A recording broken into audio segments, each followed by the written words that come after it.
तो बच्चों आज एक हम बहुत मजेदार सा टॉपिक शुरू करेंगे जिसका नाम है कॉम्बिनेशन ऑफ कैपेसिटर्स। ये फॉर्मुलेशन तो हो सकता है हमने कहीं ना कहीं पढ़ा हो, ये तो हमें आता है। आप कुछ हिंट बताओ, आप कुछ ट्रिक बताओ जिससे मैं नीट में बहुत आसानी से बहुत जल्दी तरीके से आंसर निकाल सकूं। 1/C1 अब प्लस 1/C2 क्यों लिख रहे हो जब पता है कि C इक्वलेंट निकालना है? डायरेक्टली दोनों को मल्टीप्लाई करो, डिवाइड कर दो दोनों के एडिशन से, यही आंसर आएगा, यही आंसर आएगा। इसको सॉल्व कर लोगे तो यही आंसर आना है।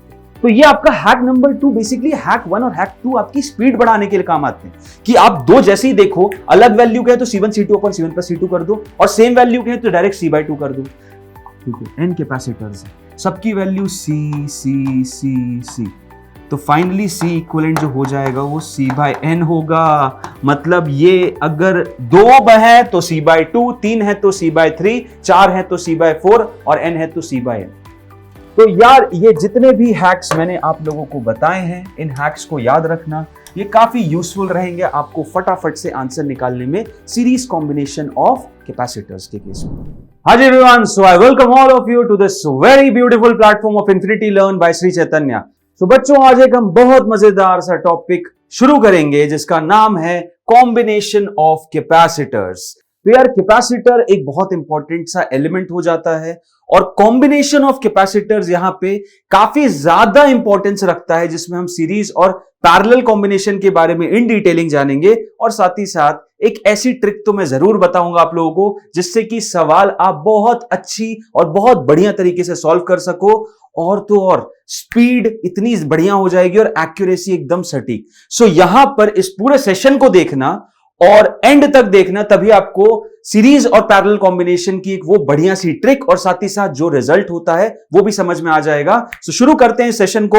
और जैसा कि मैं हर सेशन में बोलता आया हूं, एक क्वेश्चन आपके लिए, बाकी सब मेरे लिए। एक क्वेश्चन ये रहा आपके सामने, इक्विवेलेंट कैपेसिटेंस निकालना है ए और बी के बीच में। आपका टास्क है कमेंट में मुझे इसका आंसर बताना। जो भी करेक्ट आंसर होगा मैं पर्सनली उस पर कमेंट बैक करूंगा। जितने भी लोग कमेंट करेंगे सबको मैं पर्सनली कमेंट बैक करूंगा। So do solve this problem and let me know in the comment, और मुझे प्लीज वेट मत कराना। जल्दी मैं चाहूंगा जितने भी लोग देखें इस पर्टिकुलर सेशन को, जिन जिन को कॉम्बिनेशन ऑफ कैपेसिटर्स अच्छी तरीके से आता है, इस क्वेश्चन को ट्राई करो और आंसर बताओ। और जिन जिन को नहीं आता है, कोई प्रॉब्लम आती है या समझने में या एक्चुअल एनालिसिस बहुत प्रॉब्लमेटिक है, तो भाई उनके लिए सबसे बेस्ट अप्रोच मैं ये बोलूंगा कि ये पूरा सेशन देख लो, उसके बाद ये सवाल आप बड़ी आसानी से कर लोगे। तो शुरू करते हैं। अब कॉम्बिनेशन ऑफ कैपेसिटर की अगर मैं बात करूं तो दो टाइप की कॉम्बिनेशन ही हमको यहां पे कंप्लीट करनी है, जो कि है सीरीज और पैरेलल।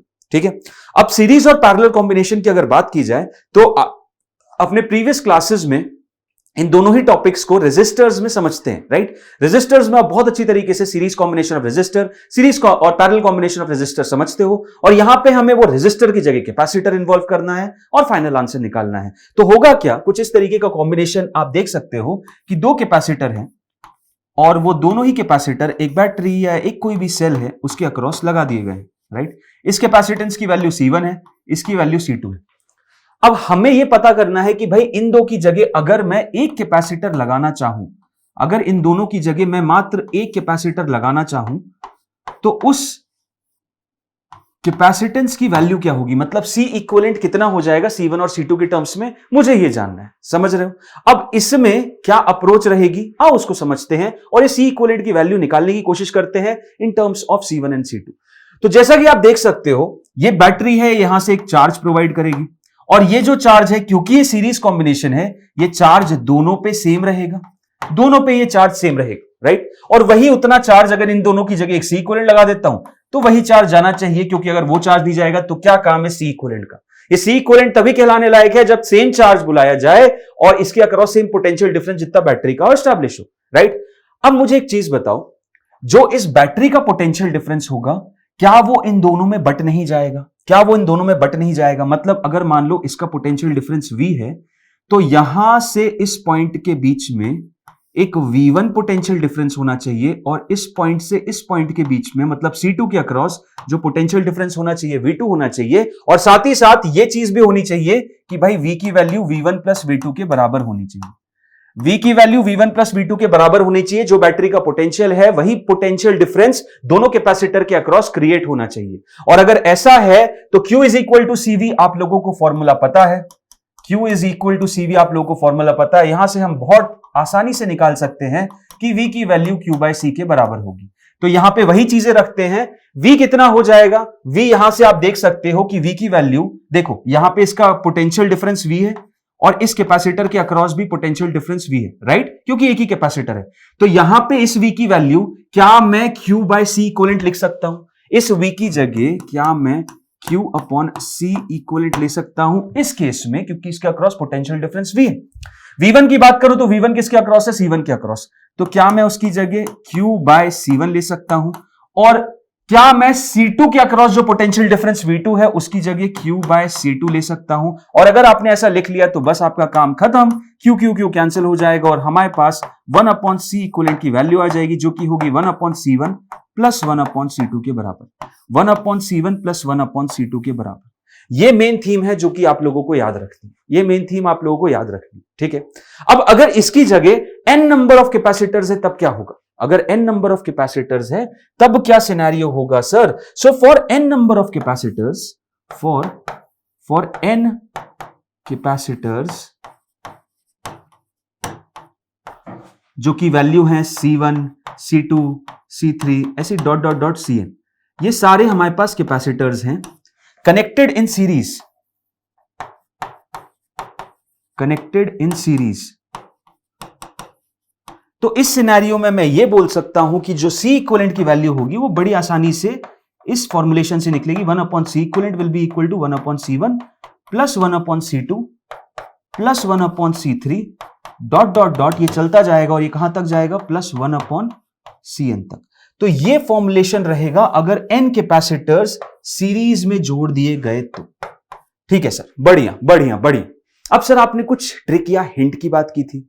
ये फॉर्मुलेशन तो सर देखो हमें आता है, ये फॉर्मुलेशन तो हो सकता है हमने कहीं ना कहीं पढ़ा हो, ये तो हमें आता है। आप कुछ हिंट बताओ, आप कुछ ट्रिक बताओ जिससे मैं नीट में बहुत आसानी से, बहुत जल्दी तरीके से आंसर निकाल सकूं। तो भाई सब्र रखो, और अगली स्लाइड उसी की है जिसमें मैं ये बताऊंगा कि ये फॉर्मूला तुम्हें याद नहीं रखना। तुम्हें क्या याद रखना है मैं वो बताऊंगा। ये हो गया हमारा रियल एक्चुअल एनालिसिस की किस तरीके से मैं C इक्विवेलेंट निकाल सकता हूं। अब यहां पे कुछ हैक्स बताता हूं, कुछ हैक्स बताता हूं। तो हैक नंबर 1, हैक नंबर 1, पहला हैक क्या है? पहला हैक ये है कि जब कभी भी आपको कैपेसिटर्स सीरीज में दिखे और वो 2 हैं, जब कभी भी कैपेसिटर्स आपको दिखे और वो सीरीज में है और वो 2 हैं, तो भाई 1 upon C equivalent equal to 1 upon C1 plus 1 upon C2 बच्चे करते हैं। हम कैसे करेंगे? हम सिंपली C इक्विवेलेंट को याद रख लेंगे, जो कि हो जाएगा C1 C2 upon C1 plus C2। C1 C2 upon C1 plus C2, 4 और 5 है मान लो, तो 4 गुणे 5 डिवाइडेड बाय 4 प्लस 5, 20/9 आंसर होगा। 1 अपॉन C1 अब प्लस 1 अपॉन C2 क्यों लिख रहे हो जब पता है कि C इक्विवेलेंट निकालना है? डायरेक्टली दोनों को मल्टीप्लाई करो, डिवाइड कर दो दोनों के एडिशन से, यही आंसर आएगा, यही आंसर आएगा। इसको सॉल्व कर लोगे तो यही आंसर आना है, समझ रहे हो? तो हैक नंबर 1 तो ये है कि आपको जब कभी भी दो कैपेसिटर्स का इक्विवेलेंट निकालना हो, C1 C2 upon C1 plus C2, simple सी चीज है, याद रखोगे। ये हैक नंबर 1 हो गया। हैक नंबर 2 क्या हो गया? हैक नंबर 2 क्या हो गया? हैक नंबर 2 ये हो गया, हैक नंबर 2 ये हो गया कि अगर मान लो बराबर कैपेसिटर मिलते हैं, मान लो बराबर कैपेसिटर मिलते हैं C और C, C और C, तो C इक्विवेलेंट में ज्यादा टाइम मत लगाना, चुपचाप C/2 हो जाएगा, चुपचाप C/2 हो जाएगा। समझ में आया? अगर 2 हैं तो C/2 हो जाएगा, जो भी कैपेसिटेंस है उसको डिवाइड बाय 2 कर देना, आंसर आ जाएगा। समझ रहे हो इस बात को? तो ये आपका हैक नंबर 2, बेसिकली हैक 1 और हैक 2 आपकी स्पीड बढ़ाने के लिए काम आते हैं कि आप 2 जैसे ही देखो, अलग वैल्यू के हैं तो C1 C2 upon C1 plus C2 कर दो, और सेम वैल्यू के हैं तो डायरेक्ट C/2 कर दो। तो सर इस हैक नंबर 2 से मेरे को एक और हैक नंबर 3 भी दिख रहा है। देखो मोस्टली आप फंसोगे कहां? 2 कैपेसिटर के गेम में ही फंसोगे। मोस्टली आपको हर मैक्सिमम केस में, जैसे अभी दिखाऊंगा भी, 2 का ही नेट रिजल्ट निकालना रहता है। लेकिन कभी कभी होते हैं कि 2 से ज्यादा भी मिल जाते हैं सर, कभी कभी होते हैं कि 2 से ज्यादा भी मिल जाते हैं। तो भाई जब 2 से ज्यादा मिल जाए, जब 2 से ज्यादा मिल जाए, तब क्या अप्रोच यूज करनी है? तब सिंपल अप्रोच ये यूज करनी है मेरे को कि अगर मेरे को n कैपेसिटर्स सीरीज में मिल जाते हैं लाइक दिस, n कैपेसिटर्स, ठीक है, n कैपेसिटर्स हैं, सबकी value C C C C, तो फाइनली C इक्विवेलेंट जो हो जाएगा वो C/n होगा। मतलब ये अगर 2 है तो C/2, 3 है तो C/3, 4 है तो C/4 और n है तो C/n। हमें नहीं याद रखना ये फॉर्मूला, हमें ये फॉर्मूला नहीं याद रखना। हम वो फॉर्मूला याद रखेंगे ना जिससे हमारे पास स्पीड है, जिससे हम फटाफट से आंसर निकाल पाए। तो यार ये जितने भी हैक्स मैंने आप लोगों को बताए हैं, इन हैक्स को याद रखना, ये काफी यूजफुल रहेंगे आपको फटाफट से आंसर निकालने में सीरीज कॉम्बिनेशन ऑफ कैपेसिटर्स के केस में। अब बात करते हैं नेक्स्ट कॉम्बिनेशन जो है पैरेलल। अब पैरेलल में क्या होता है, तो देखो जरा पैरेलल में क्या होता है। पैरेलल में एक कैपेसिटर ये होता है, एक कैपेसिटर ये होता है, और ये दोनों कनेक्टेड रहते हैं एक बैटरी के अक्रॉस, और बैटरी के अक्रॉस ये रहते हैं यहां पे C1 की वैल्यू, यहां पे C2 की वैल्यू। अब देखो गौर करो यहां पे क्या होता है, तो यहां पे कुछ इस तरीके की चीज होती है कि यहां से Q जाता है चार्ज, ये Q जाता है, और अब इस Q को यहां पे बंटना पड़ता है। तो एक Q1 ऊपर जाता है, एक Q2 नीचे जाता है। तो इसके थ्रू चार्ज जो जा रहा है वो Q2 है, इसके अक्रॉस चार्ज जो जा रहा है वो Q1 है। और एक और चीज गौर करने वाली ये है कि दोनों के अक्रॉस अगर मैं पोटेंशियल डिफरेंस की बात करूं, दोनों के अक्रॉस में अगर पोटेंशियल डिफरेंस की बात करूं, तो भाई वो पोटेंशियल डिफरेंस V के बराबर ही होगा, क्योंकि देख सकते हो दोनों एंड पॉइंट्स के अबाउट है। C1 भी इस पॉइंट के अबाउट है, C2 भी इस पॉइंट के अबाउट है, मतलब दोनों कैपेसिटर्स के अबाउट पोटेंशियल डिफरेंस V के बराबर है। तो यहां से क्या मैं एक एनालिसिस ले सकता हूं? बिल्कुल ले सकता हूं। यहां से एक चीज ये लिखी जा सकती है कि Q1 प्लस Q2 की वैल्यू सर नेट Q के बराबर होगी। Q1 ऊपर और Q2 नीचे, इसकी वैल्यू Q के बराबर होगी। और अगर इसकी वैल्यू Q के बराबर हुई तो Q1 की जगह मैं क्या लिख सकता हूं? सर ये फॉर्मूला तो आता है, ये फॉर्मूला तो सबको आता है। तो Q1 की वैल्यू C1 इंटू इसके अक्रॉस पोटेंशियल डिफरेंस जो कि V है उसके बराबर, सो C1 इंटू V के बराबर। Q2 की वैल्यू C2 इंटू V के बराबर, और इसकी वैल्यू क्या हो जाएगी भाई? इसकी जगह मुझे ऐसा चाहिए कि इन दोनों की जगह एक कैपेसिटर हो, बस एक कैपेसिटर हो जो कि बैटरी के अक्रॉस लगा हुआ हो, और उसकी वैल्यू C इक्विवेलेंट के बराबर हो, और उसका पोटेंशियल डिफरेंस V उतना ही हो जितना हो। और यहां से चार्ज कितना बुलाया जाए भाई? Q। चाहते तो सेम वही चीज हो ना जो कि यहां है, Q ही चार्ज होना चाहिए। सो Q की जगह मैं C इक्विवेलेंट इंटू V लिख लूंगा, और यहां पे आप देख सकते हो फाइनल आंसर जो आ रहा है कितना आ रहा है? फाइनल आंसर C इक्विवेलेंट की वैल्यू V और V कैंसिल, C इक्विवेलेंट की वैल्यू C1 प्लस C2 के बराबर आ रही है। तो देखो पैरेलल में जोड़ना तो वैसे ही बहुत आसान है। 1/C इक्विवेलेंट निकालना जहां केस है वहां टफनेस है, वहां थोड़ी प्रॉब्लम है, क्योंकि फ्रैक्शनल क्वांटिटी के एडिशन से हम उतना ज्यादा वाकिफ नहीं रहते। बट नॉर्मली ऐड करना तो सबसे आसान काम। तो पैरेलल में ऐसा कोई हैक नहीं है। अगर n कैपेसिटर्स देंगे तो C1 plus C2 plus C3 dot dot dot till Cn। और सीरीज के लिए मैंने आपको जो बता दिया वो तो आप समझ ही चुके होंगे। तो यहां पे ही अगर मैं इस केस को ये बोल दूं, if n capacitors are in parallel, if n capacitors are in parallel, इसका मतलब है कि यहां पे एक कैपेसिटर हो गया, यहां पे एक कैपेसिटर हो गया, यहां पे एक कैपेसिटर हो गया, और ये चीज ऐसे ऐसे चलती जाएगी, और यहां पे एक और कैपेसिटर होगा लाइक दिस, और ये सब सारे के सारे, ये सारे के सारे यहां पे एक बैटरी के अक्रॉस लगे हैं। इसकी वैल्यू C1 है, इसकी वैल्यू C2 है, इसकी वैल्यू C3 है, और इसकी वैल्यू Cn है। So if n capacitors are in parallel, जैसा कि आप यहां देख सकते हो ये सब पैरेलल में कनेक्टेड है, तो यहां पे सिंपल सी चीज C इक्विवेलेंट की value C1 plus C2 plus C3 dot dot dot plus Cn के बराबर होगी। सिंपल रिजल्ट, स्प्राइट वाला क्लियर है कि नहीं? स्प्राइट वाला क्लियर। सो ये पूरा एनालिसिस है आपके सामने पैरेलल कॉम्बिनेशन का और सीरीज कॉम्बिनेशन का। अब सर 2-4 सवाल लगा लें, थोड़ा तभी मजा आएगा। तो आओ, हमारे पास 2 स्टैंडर्ड सवाल है, एक तो ये और एक ही। आओ दोनों को सॉल्व करते, और दोनों को सॉल्व करते और सॉल्व कुछ इस अंदाज में करेंगे कि बिना पेन कॉपी उठाए आंसर आ जाएगा। क्योंकि हैक का क्या मतलब जब हैक काम ही ना आए। अच्छा, एक और चीज आप याद रखना जरूर कि यहां पैरेलल कॉम्बिनेशन में जो एडिशन होता है ये बेसिकली सीरीज कॉम्बिनेशन में रेजिस्टर के एडिशन को रेसिप्रोकेट करता है, और सीरीज कॉम्बिनेशन में जो एडिशन होता है ये पैरेलल कॉम्बिनेशन में रेजिस्टर्स का जो होता है एनालिसिस उसको रेसिप्रोकेट करता है। तो ये एनालिसिस बनाना जरूरी है कि कैपेसिटर्स में जस्ट थोड़ा उल्टा काम होता है जो कि रेजिस्टर्स में होता है। आओ अब इन सवालों को लगाते, सबसे पहले ये, और कोशिश ये करेंगे कि ओरली सवालों को सॉल्व करने की कोशिश करेंगे। अब यहां पे इक्विवेलेंट रेजिस्टेंस कहां निकालना है?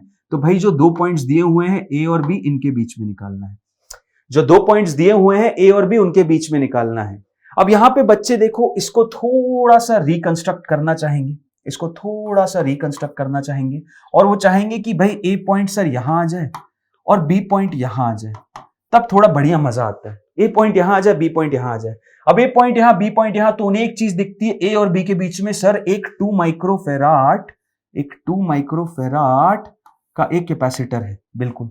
फिर उन्हें ये देखता है सर ये ए से लेके ये ऐसा एक और है, सर ए से लेके एक पॉइंट यहां पे मुझे दिख रहा है सर सी, सो ए से सी एक और है और सी से भी एक और है, मतलब कुछ इस तरीके का है। तो सर एक सी पॉइंट बना दो ना, एक सी पॉइंट बना दो ना। तो एक काम करते हैं, एक सी पॉइंट बना ही देते हैं, एक सी पॉइंट बना देते हैं और उसके बाद सॉल्व करते हैं। आओ एक सी पॉइंट बनाते हैं फिर सॉल्व करते हैं। तो यहां पे आ गया मेरा एक पॉइंट ए, यहां पे आ गया एक पॉइंट सी और ये आ गया एक पॉइंट बी, ठीक है।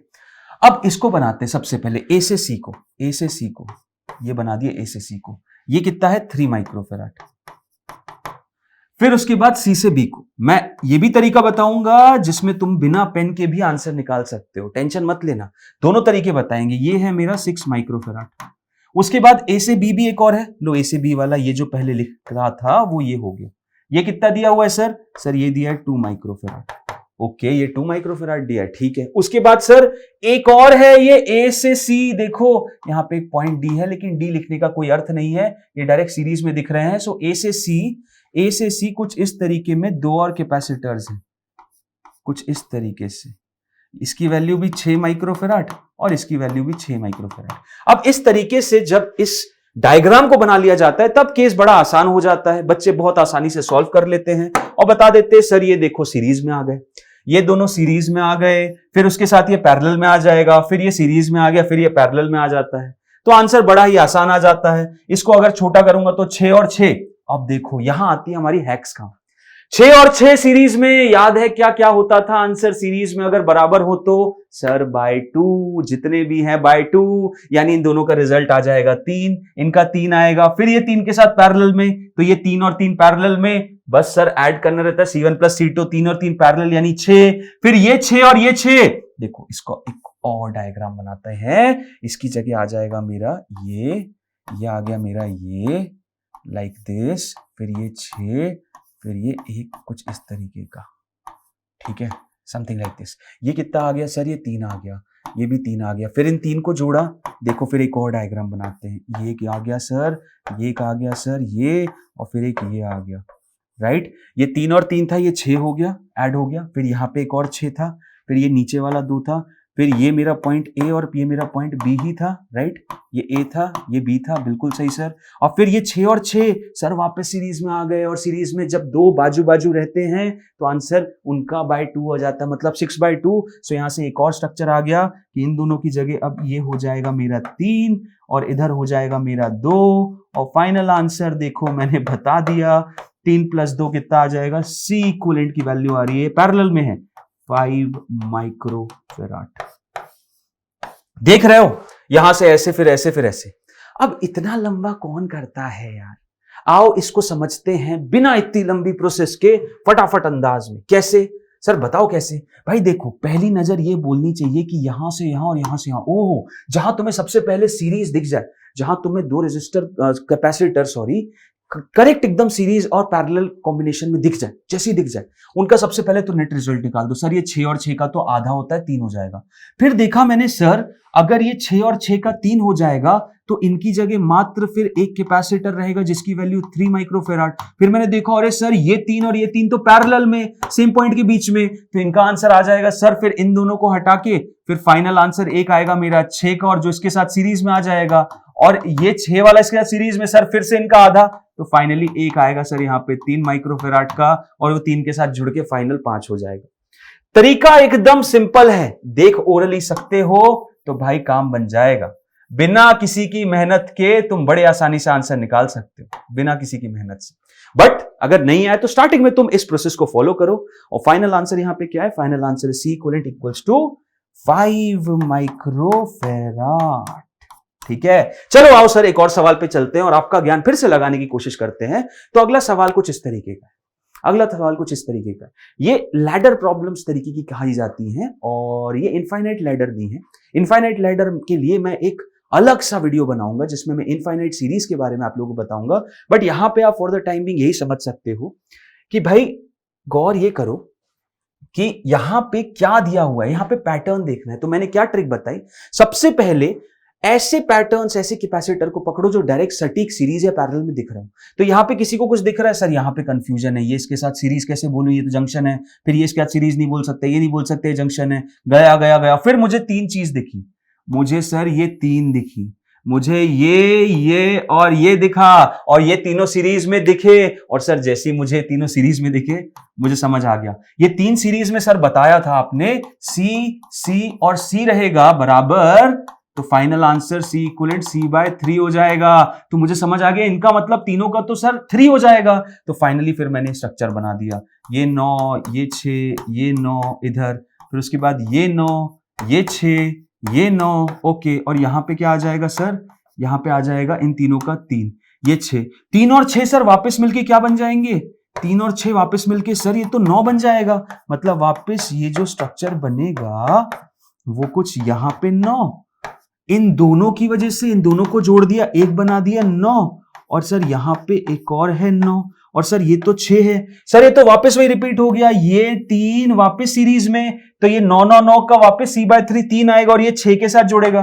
तो फाइनली सर ये आ गया, ये 6, ये इधर, ये 9 है, ये 9 है, ये 6 है, और इसके पैरेलल में सर एक और आ गया जो कि 3 होगा, और ये 3 और 6 वापस 9। तो सर फाइनली देखो ये आ गया स्ट्रक्चर सर, ये 9, ये 9 और ये 9, तीनों 9 9 9 सर, सब तो फाइनल आ गया सर। C इक्विवेलेंट की वैल्यू आ रही है 9/3 जो कि हो रही है 3 माइक्रोफैराड। क्या बात है, मतलब यहां पे कहां से चलना था हमको, यहां पे चलना था हमें पीछे से, यहां पे चलना था हमें पीछे से, हमें पीछे से चलना था। अगर हम पीछे से चलेंगे तो फाइनल आंसर बता देंगे जो कि है C equivalent equal to 9/3, 3 microfarad. I suppose ये एनालिसिस आप लोगों को समझ में आया, जो हैक्स मैंने आपको बताई थी वो भी आपको क्लियर है, और आपको अच्छा अंदाजा लग गया कि कैसे हम कॉम्बिनेशन ऑफ कैपेसिटर्स को करते हैं। इसी के साथ इस सेशन को हम क्लोज करेंगे, एंड जो मैंने क्वेश्चन आप लोगों को बताया था उसका आंसर डेफिनेटली अटेम्प्ट करना और मुझे कमेंट में बताना क्या आंसर है। I will personally like and comment back on that particular comment of yours. और इसी तरीके से जिन लोगों ने इस चैनल को सब्सक्राइब नहीं किया है फटाफट से कर लो यार, ऐसे अमेजिंग कॉन्सेप्ट्स और ऐसे अमेजिंग क्वेश्चंस और बहुत अच्छा एनालिसिस मिलता रहता है इस चैनल पे। और जितने भी नीट एस्पिरेंट्स 2024-2025 के लिए अटेम्प्ट करना चाहते हैं, this is the one stop platform for you guys. So I'll sign off with this note. Thank you and bye bye.